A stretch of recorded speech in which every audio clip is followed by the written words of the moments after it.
the one thing that we can say for sure is that Spags, the Niners own the Chiefs, but very specifically, Spags owns Shanahan. Spags owns Shanahan.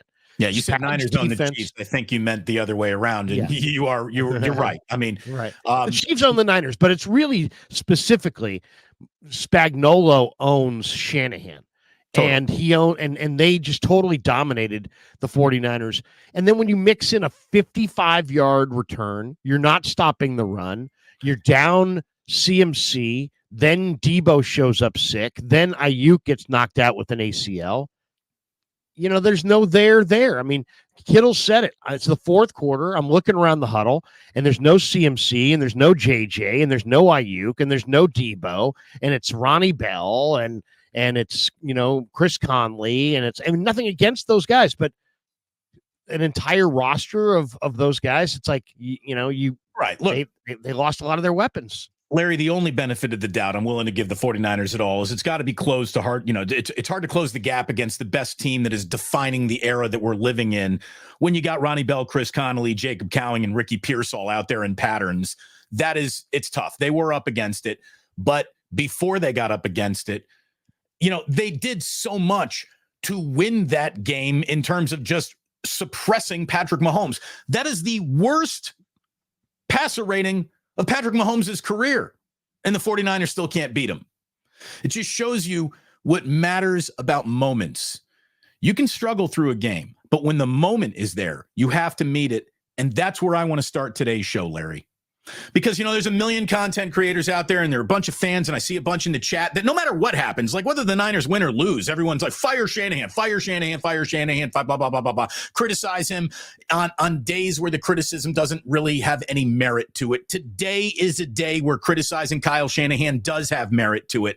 And I'm telling you, Larry, that guy, as a head coach, does not meet the moment. He doesn't do it. Going for a point after touchdown with a third string kicker when a 2-point conversion ties a game against a team that you are dying to beat.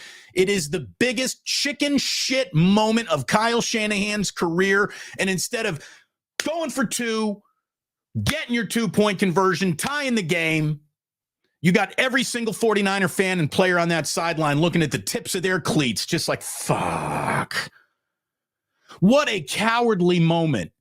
Seriously, like Kyle Shanahan is great. Come on, things. Dude. That was a cowardly, you always go a little too far. Moment. It was a cowardly moment. No, it was not. when he basically said, "I don't think that's I can go ahead and stand in the middle of punches with this guy." You're putting real, Is it a cowardly moment when you went to some guest that you shouldn't have gone to on your show and you had a shitty segment? No, it was a bad decision. No, it wound up being a bad decision. It's a cowardly moment to stay in the bad decision. It was a cowardly moment. It was. He was afraid. He knew he couldn't get afraid of what? What? Afraid I don't know, Larry, but he can't. He didn't have anything going on in that running game. It's not about fear, Damon. Come on. It's okay, about decisions. Look at it this way: if it's not fear, he made a bad decision. It didn't work out. But calling him a coward over it is way hyperbolic. Come on. Okay, seriously. Then he's a coward. Kyle Shanahan's a coward because come on, dude. Come on. It was a you cowardly sound like moment. The guy in the 19th row. No, I'm telling you, man. It's does that not sound like the guy in the 19th row? You are trying to breathe confidence into your team. I'm fine with criticism, but the coward now saying the guy's a coward. I mean, come on, that's just way over the top. I thought it was a chicken shit pussy coaching decision when you're trying to beat a team for once in your life. You don't try to beat a team. It wasn't the right call. You don't beat a team with paper cuts. You got to land some blows. And it was the man doesn't meet the moment. He doesn't feel the flow of the game. He doesn't feel the importance of a moment. It felt like, I know he's been to 2 Super Bowls. He's too conservative when he needs to be aggressive. He's too aggressive when he needs to be conservative. And the feel that Kyle has for the game in the moment, I think, is a place where the criticism legitimately falls upon him today. I thought in that moment, what moment did you know the Niners weren't going to win the game? That moment right there. No, for me, I knew at the anthem that they weren't going to win that game.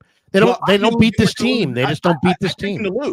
I picked them to lose, Larry. I mean, I told you they were. I didn't. I could have wagered on it, but I just didn't wager. If I was going to wager, I would have wagered on the Chiefs. I didn't wager on that game, and I hit 4 or 5 games yesterday, and I just didn't.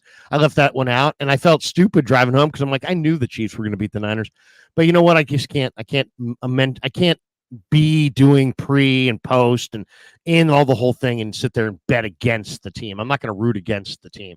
I think what we're seeing, it's like everybody's frustrated today. So it's like we can get mad at the micro or we can get mad at the macro, right? And all you're doing is you're getting getting mad at the micro, and that's fine. That's fine. I mean, it's not, and it's legitimate. I'm not saying it's not legitimate. All those criticisms are legitimate. Heck, I made that same criticism on the post game yesterday that he should have gone for 2. I thought it was the wrong call. I won't call him a coward over it, but I hear what you're saying, and I hear the frustration. To me, I take more of a macro view, which is even more damning. They've blown 7 first-round picks on players that are doing 0 for them today. Trey Lance, Javon Kinlaw, Reuben Foster, Solomon Thomas, and Mike McGlinchey. That's 5 players. They invested 7 number 1 draft choices in those 5 fucking guys, and those 5 fucking guys are gone and doing nothing. And you have nothing to show for it. So that, to me, is the bigger complaint. It's with Shanahan and Lynch because obviously they both have a say in the personnel. You can't get this how long have they even been here? 8 years? You can't blow 7 number 1s in 8 years and still comfortably run up top with everybody else. No, there's going to be an effect of that. And we're starting to see the effects of that now that their top tier guys are getting hurt, right? I watched that film again last night. The O-line got beat up front. The Niners receivers got no separation for the most part outside of here or there. They apparently won't be getting that. I mean, they won't. They're slow. It's a slow group of receivers. The receivers are getting no separation. The O-line's getting beat up front. The O-line had a great day against Seattle. We can all, right? We all feel that way. They ran for 228, 0 sacks. The O-line was good last week. This week, they got beat up front. Brock Purdy had a really bad day. 3 turnovers. The Niners went 2 for 10 on third down conversions. I didn't actually go back and see how many of them were actually manageable thirds, but either way, 2 for 10 is unacceptable. How about the fact that there's no? And they're leaning on Ronnie Bell, Conley, Pearsall, Kittle, and Juszczyk at the end, as opposed to, all their premier weapons. And then I thought it was a very undisciplined game, Damon. Very undisciplined game. And the penalties, the 12 men on the field penalties on defense for the 3rd penalty on a drive. Once again, that shows you're not on top of your game. Sorensen, Staley, Shanahan, you want to point the finger at all those guys, it's all appropriate. 12 guys on the field for your 3rd penalty on a singular drive. Again, in the game of the year, when the rematch of the Super Bowl, you're getting 12 men on the field penalties. I mean, there are penalties and there are bad penalties. And to me, that one right there was really, really bad. I cannot believe that Kyle Shanahan apparently just absolutely refuses to install anything that looks like a hurry-up offense. That is another major complaint. They cannot speed it up. They cannot speed it up. He doesn't know how to meet a moment, Larry. He doesn't have a feel of a football game. And look, I admire Kyle Shanahan more than most. He's had a lot of success.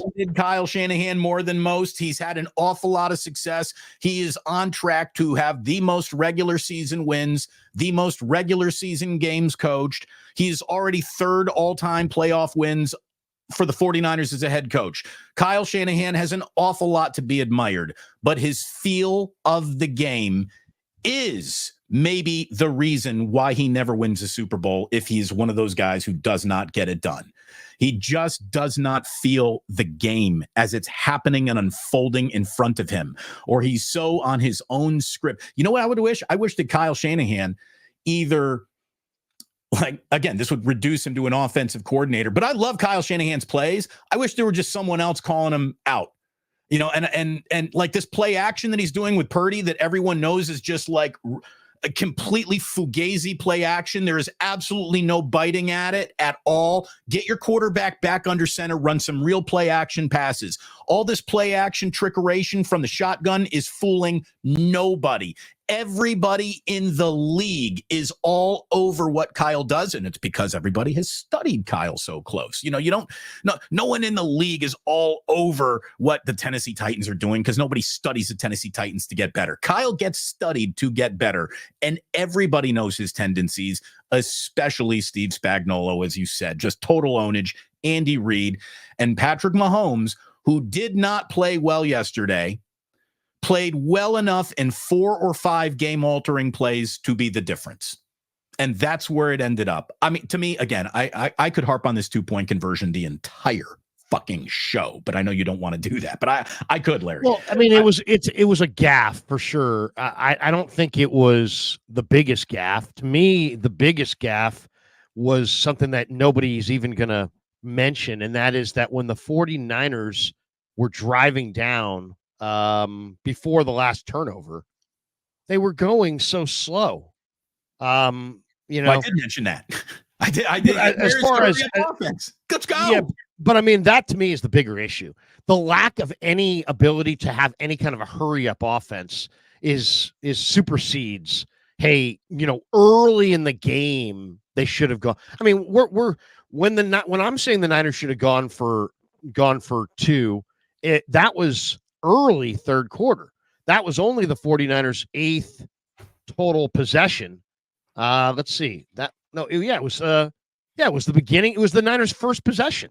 It was the Niners' first possession of the second half. So yeah, I mean, that's why it's not criminal. That's why he's not a coward, because it was the early third quarter and he thought there's a lot of football game left. Let's just keep playing. Let's make it 14-13 instead of tying it up. And then, of course, Carlson misses the PAT. And so it's 14-12. And then it is a kick to the gut because you could have gone for 2 and you didn't go for 2. And then you ultimately got nothing out of it anyway. How do you not have here's the thing. And we'll talk about Ricky Pearsall in his day. Literally, Ricky Pearsall has been in a non-contact jersey since the day he was drafted. Okay. And so he's working out on the side, and basically, how does Kyle Shanahan not have one single, we get into a situation where we got to go for 2. This is the play I'm running. And Ricky, it's the only thing I've been having you drill for the last 3 months. So you can't really be out there playing, but you've been drilling this fucking one play, Ricky, one play. And we don't have I don't have confidence in a single play I have in my playbook to pick up 2.5 yards for a 2-point conversion. You would think that they would have something that they've worked on all summer that they could lean on. But I mean, the bigger issue is not that. The bigger issue was after the Cowing deep ball on what, 2nd and 8 from the 49, and he goes up top to Cowing. Now it's 1st and goal from the 10. Okay, it's 1st and goal from the 10. They run JP Mason for 6 yards and then huddle up. And then run J.P. Mason again, and he gets tackled for a loss. And then they huddle up again. And then they're 3rd and goal, and Purdy throws the pick to Hicks. Pick too. What are you looking at there, Brock? Both those last 2 were just horrible. Look, I mean, first of all, it's not time to hit the panic button on Purdy. People are just losing their mind. This guy is one of the NFL's better quarterbacks. He's demonstrated it for a period of time now. He's been too good for too long of a period of time to have one game suddenly, you know what? He's not him.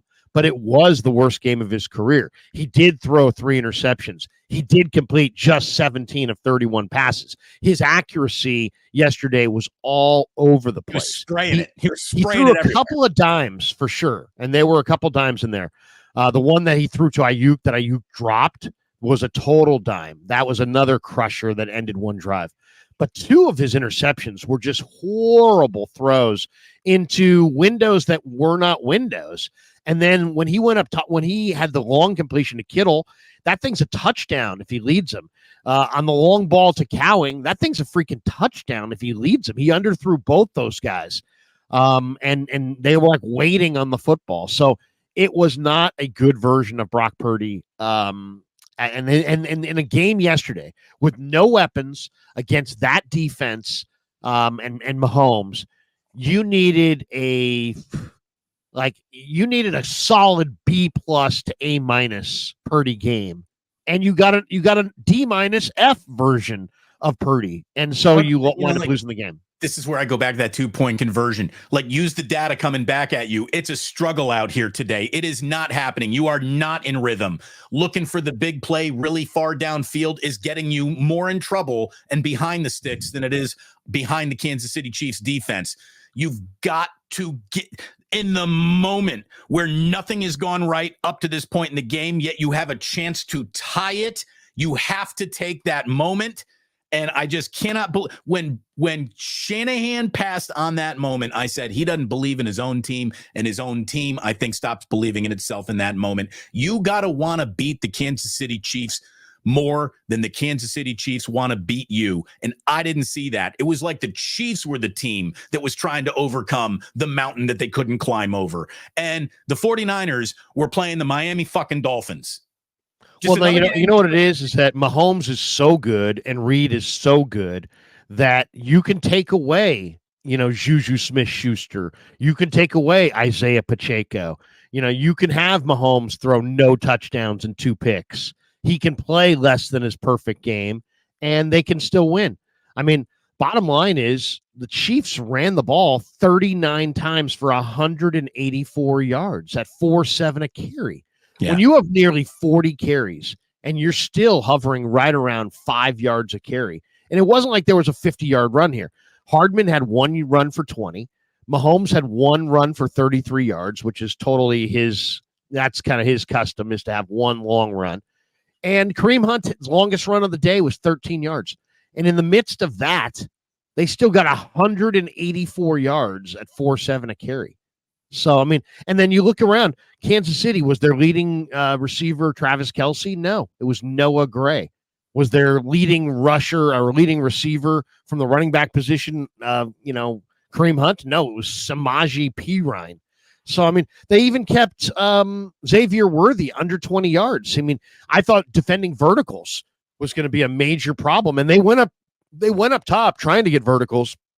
Mahomes had a wide open Worthy too at one point. He just missed him. He overthrew him. He was like, I'm putting this thing out there. I'm not underthrowing it. He's like, he's either getting it or I'm going to overthrow it. But I mean, that's how good Mahomes is. He can win with just Kareem Hunt and Noah Gray and Samaje Perine and no Juju Smith-Schuster and no Pacheco and Kelce doing nothing because their defense is so damn good.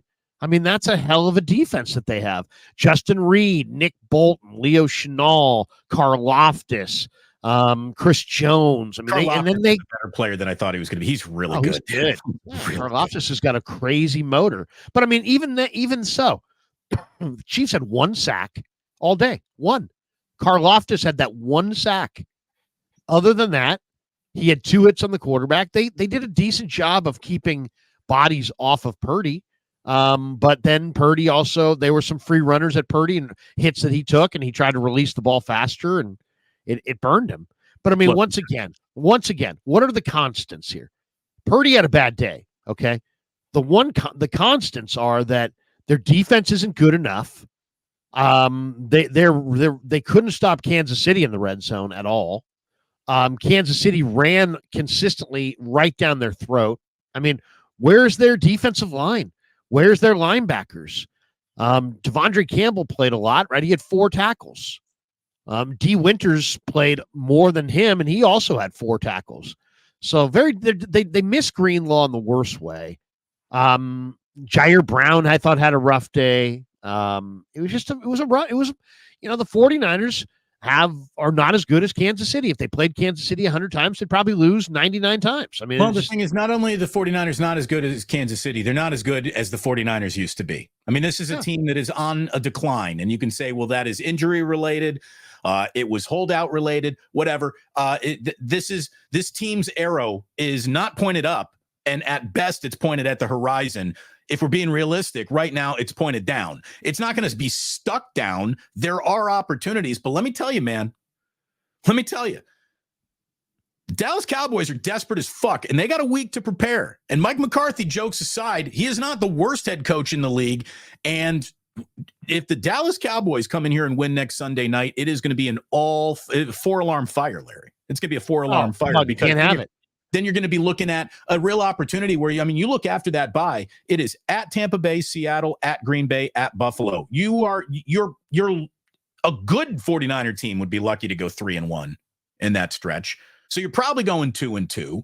And now you're running out of tarmac. You're running out of landing strip to get this season into the playoffs. So all the mulligans have been used. All the wins that they needed to stack early on in the year, they didn't. And it is play with your hair on fire. And hopefully after, Christian McCaffrey and his bilateral Achilles tendonitis, which is something I never even fucking heard of until he had it. Unless he comes back, if McCaffrey is anything less than the reigning offensive player of the year, this offense is going to have troubles, because now it seems like Brandon Ayuk is probably done for the year. And I don't even know necessarily if that's a bad thing, because Brandon Ayuk has been a total no-show.